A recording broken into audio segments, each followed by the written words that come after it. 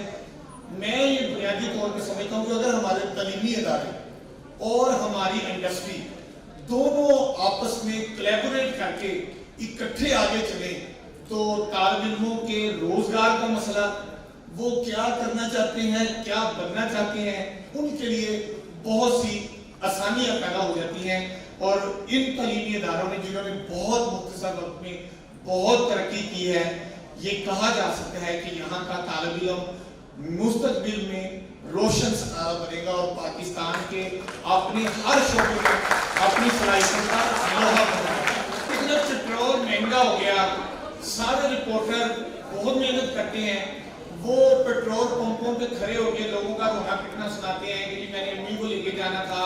بچے کو اسکول چھوڑ کے آنا تھا، میں نے ڈاکٹر کے پاس جانا تھا، جناب پیٹرول نہیں مل رہا، مشکل ہے۔ اب امیر حفیظ یہ کام نہیں کرتا، امیر حفیظ کے اوپر ایک لیبل ہے اور وہ میں لیبل برقرار رکھتا ہوں، وہ یہ ہے کہ میں انفارمیشن دیتا ہوں ود انٹرٹینمنٹ، کیونکہ جرنلزم میں مجھے یہ سکھایا گیا تھا کہ جو صحافت کی ایجوکیشن ہے اور جو ڈیفینیشن ہے وہ یہ ہے کہ to inform the people, to educate the people and to entertain the people. یہ نہیں کہ ہر وقت میں نے بم دھماکے دکھانے ہیں، ہر وقت میں نے سیاستدانوں کی لڑائیاں دکھانی ہے، وہ کام میں نہیں کرتا۔ میں کہ اس کے لیے کافی جرنلسٹ ہیں، وہ کریں۔ اسی بات کو ایکسپلین کرنے کا انداز جو ہے وہ یہ ہم نے بتایا کہ تھوڑا سا لائٹ موڈ میں آپ نے کتنی سخت بات بتائی۔ اسی طرح پیٹرول کی میں نے ایک اور ڈاکومنٹری بنائی جس کا میں نے شروع میں بتایا کہ پیٹرول نہیں مل رہا تو اس پہ میں نے کیا کیا کہ کار لی، اس میں ایک فیملی بٹھائی، اس کے آگے گھوڑا باندھ دیا اور گھوڑے کے اوپر خود میں پینٹ اور ٹائی پہن کے دلہے کی طرح بیٹھ گیا اور میں نے کیا کہا ہے، میں نے یہ کہا کہ دنیا چاند پر پہنچ گئی مگر پیٹرول نہ ملنے کی وجہ سے لاہور کی لڑکیاں لاہور کی سڑکوں پر اپنی گاڑی گھوڑے کے ساتھ باندھ کر چلانے پر مجبور۔ ابھی جب دوبارہ 30 روپے پھر 30 روپے پیٹرول مہنگا ہوا تو مجھے بڑا دکھ ہوا۔ میں نے کہا کہ اسی بات کو اور طریقے سے ایکسپلین کرتے ہیں تو امیر حفیظ نے سائیکل لے لی اور میں نے سائیکل چلائی اور لوگوں کو بتایا کہ اب میں نے موٹر سائیکل بھی چھوڑ دی، گاڑی بھی چھوڑ دی کیونکہ اس میں پیٹرول اتنا مہنگا ہے کہ میں افورڈ نہیں کر سکتا۔ اب وہ سائیکل چلاتے ہوئے میں لوگوں کو بتا رہا ہوں کہ سائیکل کے بڑے فائدے ہیں، ایک تو آپ کی صحت اچھی ہوتی ہے، دوسرا آپ کا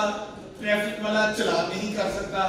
مطلب اس کی سائیکل کے حوالے سے اور پیٹرول کی قلت کے حوالے سے کہتے ہیں یہ سائیکل ایسی اعلیٰ چیز ہے، نہ یہ گھاس کھاتی ہے نہ یہ پیٹرول پیتی ہے، یہ کچھ بھی نہیں کرتی اور آپ کو اپنی منزل مقصود تک لے جاتی ہے. تو آپ کہنے کا مطلب یہ ہے کہ جو جرنلسٹ ہیں, جو رپورٹرز ہیں, وہ انفارمیشن ضرور دیں, لیکن تھوڑا سا لائٹ موڈ میں امین حفیظ اس کو اس طرح بیان کرتا ہے کہ لوگ کہتے ہیں کہ جی امین حفیظ نے اس چیز کو دیا ایک منفرد سٹائل, سب سے اچھوتا سٹائل, سب سے ڈیفرنٹ. میرا یوٹیوب چینل ہے امین حفیظ,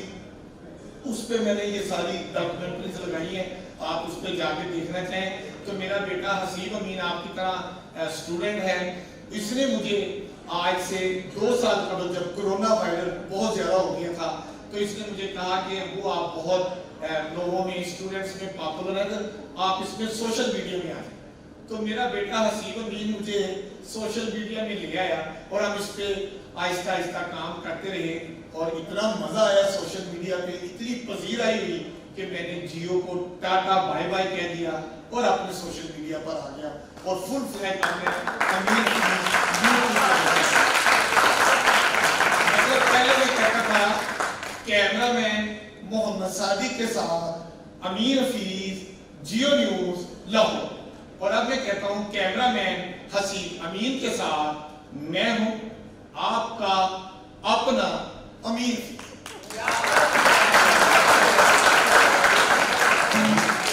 امین حفیظ پہ اعتراض آتا ہے بہت بڑا کہ امین حفیظ جانوروں سے باتیں کرتا ہے, پرندوں سے باتیں کرتا ہے. مجھے یہ کہا گیا انڈیا میں کیونکہ گائے بھینسوں کا ظاہر ہے ان کے لیے بڑی مقدس چیز ہے, تو مجھے انہوں نے لائن پہ لیا, ویڈیو لنک پہ, کہ جناب انہوں نے بتایا کہ جو آج کل سوشل میڈیا پہ بہت وائرل امین حفیظ ہے, ہم نے ان کو ویڈیو لنک پہ لیا ہے تو ہم امین حفیظ سے بات کرتے ہیں. وہ اصل میں مجھے تھوڑا سا پریشان کرنا چاہ رہے تھے, اور ان کا سوال مجھے یہ تھا کہ آپ جانوروں کی بھاشا کیسے سمجھتے ہیں, اور آپ نے جو اس کا ترجمہ کیا وہ کیسے کر دیا. تو میرا ان کو سامنے وہی امین حفیظ اسٹائل میں جواب تھا. میں نے کہا دیکھیں جی, میرا یہ ویڈیو چلی, یہ پاکستان میں بھی دیکھی گئی, انڈیا میں, بنگلہ دیش میں, امریکہ میں, یورپ میں, ہر جگہ جہاں بھی لوگ دیکھتے ہیں, یوٹیوب پر بھی دیکھی گئی, اور ان سارے ملکوں میں گائے بھینسیں موجود ہیں. اور میرا خیال ہے, میرا ماننا ہے کہ ان گائے بھینسوں نے بھی امین حفیظ کی یہ ویڈیو دیکھی ہوگی. میں نے کہا جی آپ مجھے بتائیں, آج تک پوری دنیا سے, انڈیا, پاکستان سے, کہیں سے گائے بھینسوں نے آ کے میرے دفتر کے باہر جلوس نکالا ہو اور یہ کہا ہو کہ جو ترجمہ امین حفیظ نے کیا ہے وہ غلط ہے. میں کہا جب میں ترجمے کی ترتیب نہیں ہوئی تو جو میں نے ترجمہ کیا وہ درست ہوا. تو بات یہ ہے کہ جرنلزم آپ ضرور کریں, آپ جو بھی جاب کرنا چاہتے ہیں ضرور کریں, لیکن آپ اس میں چھا جائیں. جو کام آپ کرنا چاہتے ہیں, یہ نہ کہیں میں یہ کروں, میں یہ کتاب کروں, کون سی کروں, کہاں سے شروع کروں. آپ کہیں سے کوئی کام شروع کریں اور پھر کرتے وقت, یہ میری آپ بچوں سے نصیحت ہے, کام کرتے وقت اس میں کھو جائیں. پھر یہ سمجھیں کہ میں دنیا میں اسی کام کے لیے آیا تھا اور اسی لیے میں پیدا ہوا, اور میں نے اسی میں اسپیشلائزیشن حاصل کرنی ہے, اور میں نے اسی میں کام کرتے ہوئے سب سے منفرد مقام حاصل کرنا ہے. تو اس نیت سے آپ محنت کریں گے تو اللہ تعالیٰ آپ کی مدد کرتے ہیں. اور میں بالکل, میرا ایمان ہے, جس گھر سے اٹھ کے میں پڑھنے آیا تھا, جس گھر سے اٹھ کے میں نوکری کرنے آیا تھا, شاید میرے مد مقابل لوگ وہاں مقامی کارخانوں میں کام کرتے ہوں گے, لیکن جب میں تعلیمی اداروں میں آیا تو میں نے پوری کوشش کی کہ اپنے ماں باپ جو میرے اوپر پیسے خرچ کرتے ہیں وہ حق حلال کی, خون پسینے کی کمائی وہ ضائع نہ ہو. جس دن ہماری نئی نسل یہ سوچ لے کہ ہم نے اپنے والدین کی کمائی جو خون پسینے کی ہے, جو جائز کمائی ہے, ہم نے اس کو حلال کرنا ہے اور ماں باپ کے لیے عزت کا باعث بننا ہے, نیک نامی ان کے لیے پیدا کرنی ہے. تو صرف ایک بات ہے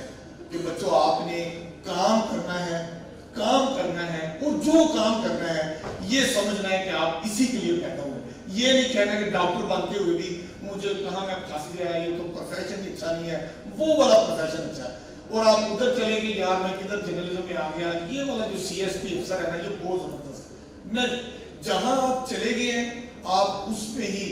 اپنے آپ کو ایکسپٹ کریں, اور یہی آپ کی کامیابی ہوگی, اور اسی میں اللہ تعالیٰ آپ کو کامیابی. یہ شاید آپ کو یاد ہوگا کہ کچھ سال قبل گورنمنٹ آف پاکستان نے یہ اعلان کیا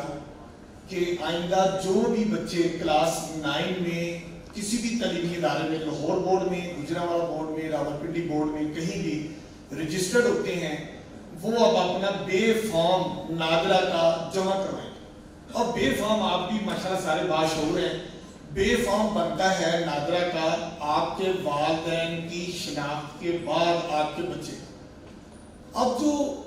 یہ ایس ایس ولیج ہے، ایدی ہے، یہ ادارے ایسے ہیں کہ جو بچے لوگ پھینک جاتے ہیں سڑکوں پہ یا کسی چولہے میں پھینک جاتے ہیں یا کہیں ہاسپٹل کے باہر پھینک کے چلے جاتے ہیں، تو یہ ادارے ایس ایس ولیج اور ایدی جیسے ادارے ان بچوں کو اٹھاتے ہیں، ان کی پرورش کرتے ہیں اور ان کو تعلیم دیتے ہیں۔ اب جب کلاس 9 میں گورنمنٹ کی یہ پالیسی آ گئی کہ وہ بے فارم لائیں، تو اب ان کے نہ تو پتہ ہے کسی کا کہ ان کا ابو کون ہے، نہ پتہ ہے کہ ان کی امی کون ہے۔ پہلے یہ ہوتا تھا کہ جو بھی ایس ایس ولیج یا ایدی کے ادارہ وہ لکھ دیتا تھا کہ یہ بچہ ہمارے پاس پلا ہے، ہم اس کی گارنٹی دیتے ہیں، یہ پاکستان کا شہری ہے، وہ فردی نام لکھ دیتے تھے، امین حفیظ، عبدالحفیظ، ایسی کوئی نام، تو اس کا تعلیمی اداروں میں وہ چلا جاتا تھا اور اسی طرح اس کی میٹرک کی سند آتی تھی اور میٹرک کی سند کی بیس پر ہی اس کا آئی ڈی کارڈ بن جاتا تھا۔ اب یہ جو گورنمنٹ نے پالیسی بنائی تھی کہ بے فارم لے کر آئیں، تو ان بچوں کے لیے پرابلم بنی۔ ان کی ادارے کی سربراہ نے فون کیا اور یہ کہا کہ امین حفیظ صاحب آپ اتنے کام کرتے ہیں، ہم آپ کو بہت دیکھتے ہیں، ہمارے ان بچوں کا ایک مسئلہ آ گیا ہے کہ اگر ان کا بے فارم نہ بنا تو یہ رول جائیں گے، نہ ان کا آج میٹرک میں ایڈمیشن جائے گا، نہ یہ میٹرک کر پائیں گے، نہ ان کا آئی ڈی کارڈ بنے گا، نہ یہ کل کو جاب کر پائیں گے، یہ رول جائیں گے معاشرے میں جو ہم نے ان کو پڑھا لکھا کے یہاں تک لائے ہیں، یہ ختم ہو جائے۔ ان کا یہ کہنا تھا کہ انہوں نے اسمبلیوں میں بھی یہ ریزولوشن دی لیکن وہ کچھ پتہ نہیں چلا۔ اب امین حفیظ کو بلایا گیا، میں وہاں پر گیا، یہ سٹوری میں نے ڈیزائن کی اور اس طرح میں نے ان بچوں کے انٹرویوز کیے کہ ہمارے ماں باپ جو ہمیں سڑکوں پر پھینک کر چلے گئے، نہ انہوں نے ہمیں سینے سے لگایا، اور اب یہ شناخت کیسے دینی ہے یہ حکومت جانتی ہے، حکومت فیصلہ کرے گی، اور انشاءاللہ تعالیٰ آپ دیکھیں گے کہ میں ٹی وی پر یہ کہہ رہا ہوں، اعلان کر رہا ہوں کہ یتیم بے سہارا بچوں کو ہم لوارث نہیں رہنے دیں گے، ہم ان کو وارث بنائیں گے، حکومت ان کو پہچان دے گی۔ یہ انہوں نے اتنی سی بات کہی، اگلے دن مجھے ایس ایس ولیج کی سربراہ کا فون ہے، وہ کہتی ہے امین حفیظ آپ کہاں ہیں؟ میں کہا آفس میں ہوں۔ کہتی ہے آپ ایس ایس ولیج فوراً آ جائیں کیمرہ لے کے، ادھر تو ٹائر ہی پلٹ گئی۔ پوچھا کیا ہوا؟ کہتی نادرا کی جو موبائل وین ہے وہ ہمارے ایس ایس ولیج میں آ گئی ہے، وہ اسٹامپ پیپر ریڈی میڈ لے کر آئی ہے، اور وہ کہتی ہے کہ قرآن پاک میں ہے کہ اگر کسی کا نام نہیں تو اس کا اسلامائزیشن کے حوالے سے علماء سے انہوں نے فتویٰ لے لیا کہ اس کا نام عبداللہ رکھا جا سکتا ہے، تو انہوں نے عبداللہ نام وہ رکھا۔ والدہ کا نام انہوں نے ایس ایس ولیج کی جو سربراہ ہے اس کے نام کے ساتھ وہ ان کا فارم فل کیا، ان کو بے فارم بنا دیا، اور آج مجھے یہاں آنے سے قبل ایس ایس ولیج کی سربراہ مجھے کسی انویٹیشن تقریب کے لیے بلا رہی تھی اور وہ مجھے بتا رہی تھی کہ امین چند سال پہلے آپ نے جو ڈاکومنٹری بنائی ہے، میں آپ کو یہ بتانا چاہتی ہوں آپ اس پر آپ مزید ایک ڈاکومنٹری فالو اپ کے طور پہ بنائیں۔ میں نے پوچھا کیا ہوا؟ کہتی وہ جو بچے جو آپ کی ڈاکومنٹری کی وجہ سے حکومت نے ان کو بے فارم بنا کے دیا اور ان کی ایجوکیشن کا سلسلہ چلا، ان میں سے جی سی یونیورسٹی لاہور اور لڑکیوں کے کنیڈ کالج میں 18 بچے ہمارے ابو 90% نمبر لے کر داخل ہوئے، اور ان 18 بچوں میں اب 11 بچے اور جن میں بیٹیاں بھی شامل ہیں وہ میڈیکل کالج میں چلی گئی ہیں، اور بچے انجینئرنگ میں چلے گئے ہیں اور آگے فردر ہائر ایجوکیشن میں چلے گئے ہیں۔ تو امین حفیظ صاحب آپ کا یہ صدقہ جاری ہے کہ آپ نے ان بچوں کو اپنی ایک ڈاکومنٹری کے ذریعے وزیر اعلیٰ نے اس وقت ان کے بے فارم بنائے اور وہ آج تک بن رہے ہیں۔ کہنے کا مطلب یہ ہے آپ جب صحافت کے شعبے میں یا کسی بھی شعبے میں کام کرتے ہیں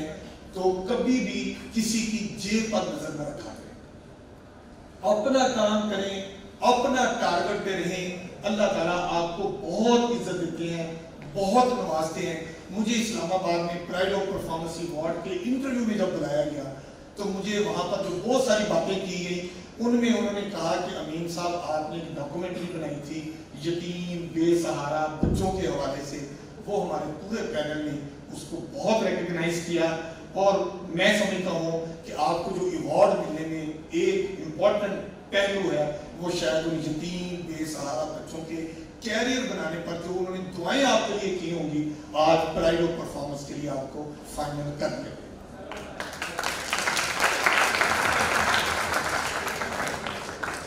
کہنے کا مطلب صرف یہ ہے کہ آپ زندگی میں جب کام کرتے ہیں، میں بار بار کہتا ہوں، آپ محنت کرتے ہیں اور یہ بھول جائیں کہ اس کا صلہ ابھی ملنا ہے یا فوری طور پہ ملنا ہے۔ صلہ اسی وقت ملتا ہے جب اللہ تعالیٰ کے ہاں اس کی قبولیت ہوتی ہے۔ آپ نے صرف محنت کرنی ہوتی ہے۔ محنت کی امین حفیظ نے،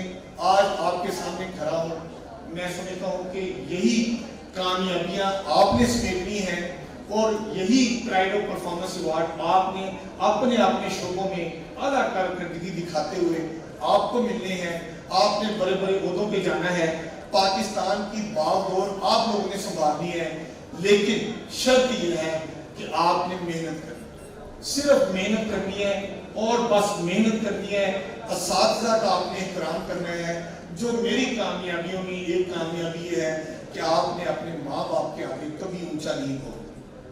ماں باپ کی اس قدر عزت اور احترام کرنا ہے کہ میں سمجھتا ہوں کہ مجھے آج تک جو کچھ ملا ہے، شاید میں اتنی خدمت تو نہیں کی، لیکن میں یہ کہہ سکتا ہوں کچھ کہ میں نے اپنے ماں باپ کی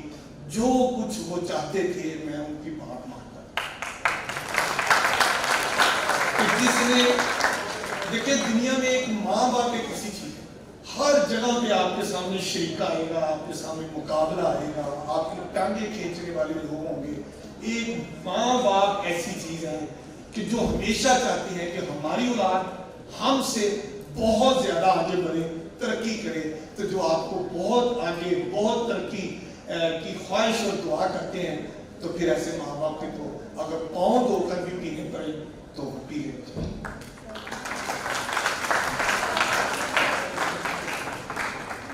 اب میرا خیال ہے اگر کوئی بات چیت آپ کرنا چاہیں، میں چاہوں گا کہ ہماری نئی نسل جو ہے وہ امین حفیظ سے کوئی سوال کرنا چاہے وہ حاضر ہے، وگرنہ مثالیں میں اپنے مختلف دیتے ہی جاؤں گا، وہ چلتی جائیں گی۔ تو ہم چاہیں گے کہ اب ہم آپ سے تھوڑی سی بات کر لیں۔ مجھے خوشی ہوتی ہے کہ بچے سوال کرتے ہیں، وہ بہت اچھا ہوتا ہے۔ بہت شکریہ۔ بھرپور تعریف چاہیے ہمارے معزز مہمان کے لیے جنہوں نے میری خوبصورت گفتگو اپنے قیمتی خیالات آپ کے ساتھ شیئر کیے، اور اب ہم ان کے کچھ مزید خیالات بھی جانیں گے۔ آپ کے ذہن میں کوئی سوال ہو تو آپ وہ بھی تیار کر لیجیے۔ میں چاہوں گا کہ لازمی آپ اپنی جانب سے سوال پوچھیں، ان کے تجربے کے حوالے سے یا کوئی بھی صحافت کے متعلق آپ کا سوال ہو تو وہ بھی ان کے ساتھ ضرور شیئر کیجیے۔ ٹی وی میں ہوں آپ کا میزبان حاج عبد المعید۔ ڈونیٹ کیا کیا ایکسپیرینس کہ وہ سندس فاؤنڈیشن کی ضرورت کو سمجھتے ہوئے، اور میں کوشش کرتا ہوں کہ کوئی بھی ایونٹ ہو، کچھ بھی ہو، اس میں پاکستان کا گڈ امیج جو ہے، پازیٹیوٹی، وہ میں سامنے لے کر آؤں۔ میری کوشش یہ ہوتی ہے کہ میں جب بھی سکرین پہ آتا ہوں تو میں یہ سمجھ رہا ہوتا ہوں کہ مجھے صرف چند لوگ نہیں دیکھ رہے، بہت زیادہ لوگ دیکھ رہے ہیں۔ تو جب آپ کو بہت زیادہ لوگ دیکھ رہے ہیں اور آپ ذہن میں یہ تصور کرتے ہیں اور آپ یہ سمجھتے ہیں کہ آپ پاکستانی ہیں اور آپ پر یہ ذمہ داری عائد ہوتی ہے کہ آپ نے اپنے وطن کا نام بھی سر بلند کرنا ہے۔ خامیاں اور خرابیاں تو ہر جگہ پہ ہوتی ہیں، اگر آپ صرف ان کو پوائنٹ آؤٹ کریں بڑے بڑے پلیٹ فارمز پہ تو میں سمجھتا ہوں کہ وہ مناسب نہیں ہوتا۔ آپ ان کی نشاندہی ضرور کریں، آپ اس کی اصلاح کے لیے اپنی تجاویز ضرور دیں، آپ کا رائٹ ہے، لیکن خامیاں اور برائیاں اس انداز میں بیان کریں کہ کسی کا دل آپ سے نہ دکھے۔ کوئی بند کمرے میں بیٹھ کے اللہ تعالیٰ کے آگے آپ کے لیے بد دعا نہ کرے، آپ کسی کو کبھی بلو دا بیلٹ نہ کھیلیں، آپ ایسا کام کریں کہ لوگ آپ کو ہمیشہ اچھا کہیں اور آپ اپنے لیول پہ پاکستان کا جو گڈ امیج ہے وہ دنیا کو بتائیں کہ ہم بہت اچھے ہیں، بہت پیارا ملک ہے۔ ہر بچہ، ہر انسان اپنی جگہ پہ وہ پاکستان کا سفیر ہے۔ بالکل جناب, اور جس سفارت کی میں بات کر رہا تھا میرے ہاتھ سے وہ سمجھ بھی گئے. میں نے اس کا ذکر بھی نہیں کیا کہ جس طرح ہم نے آج دیکھا آج پورے سیشن میں کہ محبت, سادگی اور امن کے سفیر ہیں, اور اسی سفارت کی بات کرتا بالکل بھرپور تالیاں ہونی چاہیے کہ جتنا بھی ان کا کیریئر رہا وہ صحافت میں بالکل یہ تمام جو صفتیں میں نے بتائیں وہ ہمیشہ آپ کی ہر رپورٹس کی جھلک نظر آئی بھی, اور یقیناً ہم اس کے لیے بہت آپ کے شکر گزار ہیں کہ پاکستان کی آپ نے جس طرح نمائندگی بھرپور انداز میں. امین صاحب, آپ کے نام کا اگر ذکر کریں تو آپ کے امین کا جو ہمیں معنی ہے وہ امانت دار, معتبر, کچھ یوں اس کے معنی ہیں, اور کیا یہ نام کی ہی کرامتیں تھیں کہ 40 سال آپ نے جنگ اور جیو کے ساتھ گزار دیے؟ دیکھیے, یہ جو نام ہوتا ہے نا, اس کا انسان کی شخصیت پہ بہت گہرا اثر ہوتا ہے. آپ اچھا نام اپنے بچوں کا رکھتے ہیں, سوچ سمجھ کے رکھتے ہیں. ہر والدین بہت سوچ سمجھ کے نام رکھتے ہیں. نام کا انسان کی شخصیت پہ امپیکٹ ضرور پڑتا ہے. مطلب میں اگر غلط کام کرنے لگتا ہوں تو مجھے لگتا ہے کہ اگر میں کل کو میری بات سامنے آ گئی, اور آج کے دور میں تو توبہ نعوذ باللہ, ہر بچے کے ہاتھ میں کیمرہ ہے, ہر بچے کے ہاتھ میں کیمرہ ہے, اور ہر جگہ پہ کیمرہ ہے. آپ اب یہ کہیں کہ آپ کی بات کہیں کسی کو پتہ نہیں چلے گی, یہ آپ بھول جائیں. اور ایک بات, یہ انسان اپنے نام کی قدر رکھتے ہوئے جو اچھے کام کرتا ہے یہ تو اس کا کام ہے. دوسری بات جو میں آپ کو بتانے جا رہا ہوں, موبائل کی بات آئی ہے, طالب علموں سے بات شیئر کر لینی چاہیے. یہ نئی نسل موبائل یوز کرتی ہے نا, آپ شاید اس بات کو اچھی طرح نہیں سمجھتے. ہمیں مختلف خفیہ ایجنسیوں کے اداروں میں جانے کا اتفاق ہوتا ہے. ہم یہ جو اسپیشل پولیس کی برانچ ہوتی ہے وہاں جاتے ہیں, ISI اور IB کے آفیسز میں بھی جاتے ہیں, ہوم ڈپارٹمنٹ میں بھی جہاں خاص چیزیں لگی ہوتی ہیں سیکیورٹی کی, اس کو بھی دیکھ رہے ہوتے ہیں. تو طالب علموں کو موبائل کے حوالے سے میری چھوٹی سی یہ ایک رائے ہوگی, اور آپ اس کو اپنے پلے باندھ لیں کہ موبائل کا استعمال اتنا محتاط کریں کہ وہ بات جو آپ سمجھتے ہیں کہ آپ اپنے فیملی کے سامنے بیٹھ کے نہیں کر سکتے, اپنے ماں باپ کے سامنے بیٹھ کے نہیں کر سکتے, وہ موبائل پر کبھی نہ کریں. آپ 100 دفعہ موبائل کو ڈیلیٹ کر دیں, اس کی ریسائیکل بن میں بھی جا کے اس کو ڈیلیٹ کر دیں. یاد رکھیں, آپ کا موبائل وہاں پر مین سرور میں ساری چیزیں گورنمنٹ کے پاس ریکارڈ پہ موجود ہیں, اور آج کی نہیں موجود, جب سے موبائل آپ کے ہاتھ میں ہے وہ اس کی ہسٹری نکالتے ہیں. آج جتنے چور ڈاکو پکڑے جاتے ہیں یہ موبائل لوکیشن سے پکڑے جاتے ہیں. موبائل میں اتنی آپ احتیاط سے موبائل کو استعمال کریں کہ اس پہ وہ چیزیں نہ رکھیں جو آپ کو نقصان پہنچا سکتی ہیں کسی وقت بھی. یہ باتوں سے بات چل رہی ہے. بالکل جناب, بڑا ضروری ہے. بالکل ڈیفینیٹلی آج اس کے کردار کو ہم جو فراموش نہیں کر سکتے. اچھا امین فیض صاحب, تھوڑا سا اگر بیک گراؤنڈ کی جانب چلیں, صحافت کا تو بہت لمبا عرصہ ہو گیا, آپ کو 40 سال پیچھے لے کے جا رہا ہوں, بلکہ اس سے بھی پیچھے. جب آپ کے کچھ بچپن کی بات کرتے ہیں, ڈیفینیٹلی یہ بہت ایک طویل سفر رہا ہوگا, اور آج جب آپ اتنے پروٹوکولز اور اتنے خوبصورت انداز سے زندگی گزار بھی رہے ہیں, ہم آپ کے یوٹیوب چینل پر آپ کا گھر بھی دیکھتے رہتے ہیں, لیکن امین حفیظ صاحب بہت سارے لوگوں کے حالات جو ڈفرینٹ ہوتے ہیں, تو کیا آپ موٹیویشن کے لیے اپنی جرنی شیئر کرنا چاہیں گے کہ کہاں سے آغاز کیا تھا, کیا بیک گراؤنڈ تھا, والد صاحب کیا کرتے تھے؟ دیکھیں جی, میرے والد صاحب آرمی میں SSG کمانڈرز تھے, اور ایک دور میں بھی آرمی جوائن کرنے کا میں نے پلان کیا, میں نے اپلائی بھی کیا,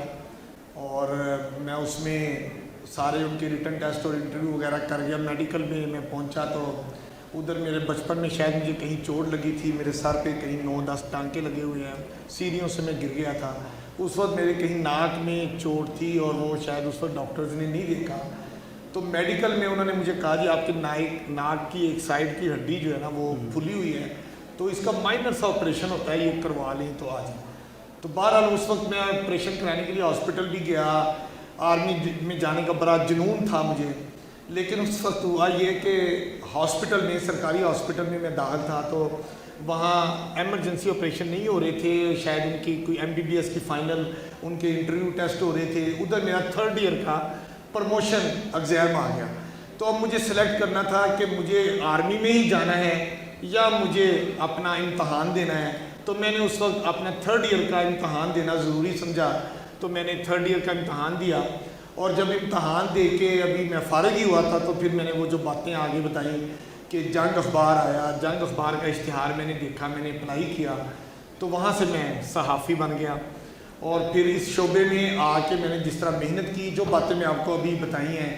کہ پھر آپ جس شعبے میں بھی جائیں اس کے ہو جائیں. کبھی نہیں ہونا کہ ایک طرف ایک چیز پکڑ کے دوسری اور تیسری چیز پر بھی آپ نظر رکھیں. یہ کام زندگی میں جس نے چھوڑ دیا ہے نا, کامیابی اس کے قدم چومتی. ایک چیز, ایک ٹارگٹ, اور اس کے لیے محنت آپ کو کوشش کر کے دیکھیں, وہ چیز مل جاتی ہے. بالکل ایسے ہی. بلکہ امین فیض صاحب, آپ نے اگر اپنے ناک کا وہ ذکر کیا کہ وہ چوٹ تھی, تو کل رات آپ کو ہی آپ کی ہی تصویر میری آنکھوں میں تھی اور میری آنکھ لگ گئی, اور پھر نہ جانے صبح اٹھا تو آنکھ سوجی ہوئی تھی. آپ کی شخصیت کافی بھاری ثابت ہوئی میری آنکھ کے اوپر. ابھی بھی جو میری دائیں آنکھ ہے وہ تھوڑی تھوڑی سوجی ہوئی ہے. یہ امین حفیظ صاحب کی کرامتیں ہیں. اچھا امین حفیظ صاحب, بہت ساری میمز بھی بنتی ہیں رپورٹنگ کو لے کر, تو کوئی آپ کی بڑی پسندیدہ میم ہو جو کہ آپ نے خود دیکھی بھی ہو اور آپ کو لگا یہ میم جس نے بنا دی وہ بڑا کمال کیا ہے, تو کوئی میم آپ کی نظر سے گزری؟ میرے بارے میں دیکھیں جی, سب سے زیادہ انڈیا نے بہت زیادہ میرے بارے میں لکھا, اور میرے بارے میں انہوں نے ڈاکومنٹریز بنائی. ہمارے جیو ٹی وی نے بھی, ہمارا ایک پروگرام ہوتا تھا ہم سب امید سے ہیں, بالکل بالکل, اس میں بھی انہوں نے میری بہت سی بنائی. لیکن بہرحال مطلب جب آپ تھوڑا سا آپ کو اللہ تعالیٰ عزت دیتے ہیں تو, اور آپ کا سٹائل بھی ذرا منفرد ہوتا ہے, تو ڈیفینیٹلی لوگ پھر آپ کے بارے میں بناتے ہیں. تو میری وہی جو رے ہے جو میں صحیح نہیں بول سکتا, تو اس کے اوپر لوگ بہت بناتے ہیں کہ امین حفیظ کا جو یہ رے والا سٹائل ہے اس کے اوپر وہ بناتے ہیں. تو ظاہر ہے مجھے بڑا اچھا لگتا ہے, خوشی ہوتی ہے کہ میں خود بھی اس سے دیکھ کے انجوائے کرتا ہوں. اچھا, بہت سارے مشکل کام تو مرحلے سے تو آپ گزر گئے, لیکن ایک بڑا مشکل مرحلہ جو آپ نے عبور کر لیا, آپ نے شیر رشید صاحب کی چمی لے لی, تو یہ کیا واقعہ تھا, ذرا وہ بھی تھوڑا بتائیں. دیکھیں جی, بات یہ ہے کہ شیر رشید صاحب بڑے پیارے سیاستدان ہیں, ان کی باتیں ہمیشہ ہیڈ لائن بنتی ہیں. تو وہ ایک دفعہ پریس کانفرنس روٹین میں, ریلوے کے وزیر تھے اس وقت, تو وہ پریس کانفرنس کر رہے تھے, تو انہوں نے اس وقت جب جنگ اخبار کے اوپر اور جیو ٹی وی کے اوپر, مطلب ہمارے جو ادارے کے سربراہ تھے میر شکیل الرحمان, ان کے وہ گرفتار تھے, ان پہ مقدمات بنے ہوئے تھے. تو شیر رشید صاحب نے ان کے ساتھ بڑی محبت کا اظہار کیا اور یہ کہا کہ جو ان پر انتقامی کارروائیاں ہو رہی ہیں یہ درست نہیں ہیں, تو میں کوشش کروں گا, اور کیبنٹ میں میں جناب میر شکیل الرحمان صاحب اور جنگ گروپ کے بارے میں پازیٹیو الفاظ کہوں گا, اور کوشش کریں گے کہ ان کے لیے آسانیاں پیدا ہوں. تو جب پریس کانفرنس ختم ہوئی تو میں نے شیخ صاحب کو کہا, میں کہ شیخ صاحب جنگ اور جیو ٹی وی آپ کو جتنا مشہور کرتا ہے, آج آپ نے اس کا حق لگا. تو ایسے کہتے ہوئے میں شیخ صاحب کے پاس گیا اور میں نے ان کو پکی لے لی. تو ابھی یہ تابش ہاشمی کے پروگرام میں ہنسنا منع ہے, تو وہ ایک ڈمی شیر رشید بنائے ہوئے تھے. تو شیر رشید صاحب کو نے ان کی موجودگی میں پوچھا کہ جب آپ نے شیر رشید صاحب کی پکی لی تھی تو شیر رشید صاحب نے کیا کہا. میں نے کہا شیر رشید صاحب مشرقی مرد کی طرح شرما گئے تھے. تو بارہ ڈمی شیر رشید نے پھر اپنا پوائنٹ بھی دیا. بالکل جناب, آپ بھی بتا دیں کہ آج وقت کی کمی بھی ہے اور کچھ ہم تک پہلے ہی شکار ہو چکے. تو آخری سوال میرا یہ کہ کچھ یہاں پر طالب علم موجود ہے, میں خود بھی صحافت کا طالب علم ہوں, تو کوئی آپ کی گائیڈ لائنس, کوئی انسٹرکشنز یا کوالٹیز, یا آپ وہ خصوصیات بتانا چاہیں رپورٹرز کی یا اینکرز کی, یا وہ تمام لوگ جو کہ میڈیا میں جوائن کرنا چاہتے ہیں ان کے لیے کیا میسج دیں گے لاسٹ پہ؟ دیکھیں جی, میں تو کوئی اتنا مفکر پاکستان نہیں ہوں, میں تو بہت چھوٹا سا ایک کارکن ہوں اور صحافی ہوں. بات سمپل اتنی ہے جو میں بار بار ہر جگہ کہتا ہوں, اور وہ یہ ہے کہ آپ ہر شعبے میں اپنی صلاحیتوں کا لوہا منوا سکتے ہیں. زندگی میں آپ اپنا جو اعتماد ہے وہ آپ اپنے گھر سے شروع کریں. نمبر 1 گھر کیا ہے؟ آپ کی امی کہتی ہے کہ بیٹے ذرا یہ روٹیاں پکا دو, یہ سالن پکا دو. آپ کی امی کہتی ہے بیٹے بازار سے یہ گوشت لا دو, یہ سبزی لا دو. تو پہلا جواب بچوں کی طرف سے کیا ہوتا ہے کہ اس کو کہہ دیں وہ لے آئے, میں کام کر رہا ہوں. یہ جو نہ کہنے والا سٹائل ہے نا, نو کہنے والا سٹائل, اس کو اپنی زندگی سے نکال دو. یہ جو نو کہنے کی عادت ہے نا, میرا دارا مجھے کہتا ہے کہ جناب یہ فلاں کام بہت یہ ہے, فلانے رپورٹر نہیں کر رہے, تو امین حفیظ صاحب آپ اس کو کر دیں. اگر میں یہ کہوں کہ اگر وہ نہیں کر رہے